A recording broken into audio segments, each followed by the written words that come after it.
সবাই সেই আলেম এবং হুজুরকে নিয়ে যার যেভাবে মন চাচ্ছে সেভাবে কথা বলে যাচ্ছে এবং গালাগালি করে যাচ্ছে।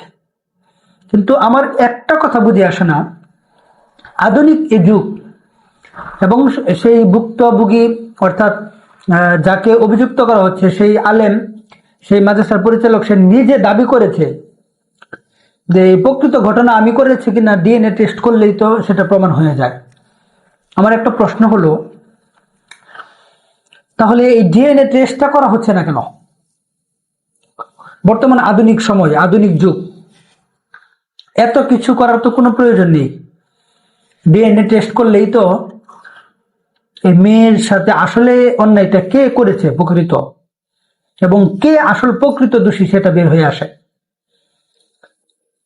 কিন্তু সেদিকে না গিয়ে যে মহিলা ডাক্তার এত সুন্দর করে এই কওমি মাদ্রাসা, মহিলা মাদ্রাসা এবং এই হুজুরকে নিয়ে প্রমাণ ছাড়াই, বিষয়টার সত্যায়ন ছাড়াই যেভাবে সারা দেশের মানুষকে উস্কে দিল, সে কি চাইলে ডাক্তার হিসাবে প্রথমে ডিএনএ টেস্টটা করতে পারতো না?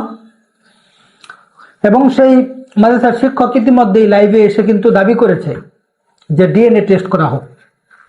আমিও সেই দাবির সাথে একমত।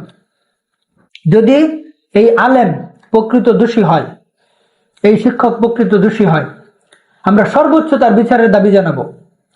কিন্তু তার যে দাবি, এই ডিএনএ টেস্ট করার যে দাবি করেছে, আমি জোর দাবি জানাচ্ছি এবং সকলের কাছে আহ্বান করছি যে সবাই জোরে আওয়াজ তুলুন যে ডিএনএ টেস্টটা করা হোক, তারপর হচ্ছে বিচার।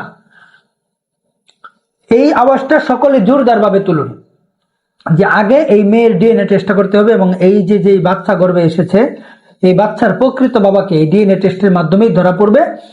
তারপর প্রকৃত দোষী যে তার বিচার হবে। আরেকটি কথা, ইতিমধ্যে এই ঘটনাকে কেন্দ্র করে যে সমস্ত আমাদের ভিতরে কিছু সুশীল ভাইয়েরা মহিলা মাদ্রাসা বন্ধ করে দেওয়ার জন্য চাপাবাজি করেছেন, সারা দেশের মহিলা মাদ্রাসা বন্ধ করে দেওয়া হোক, গলা পিটিয়েছেন, তাদেরকে আমি ধরব ইনশাল্লাহ।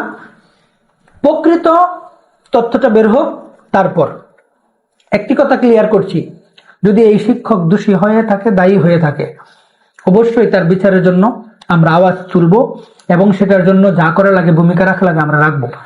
কিন্তু যারা এই সুযোগে সারা দেশের কওমি মাদ্রাসার বিরুদ্ধে লেগেছেন, মহিলা মাদ্রাসার বিরুদ্ধে লেগেছেন, মহিলা মাদ্রাসা বন্ধ করে দেওয়ার জন্য গলা ফাটিয়ে ফেলছেন, আপনাদেরকে তথ্যভিত্তিক ধরবো আমি ইনশাআল্লাহ। তখন দেখি আপনাদের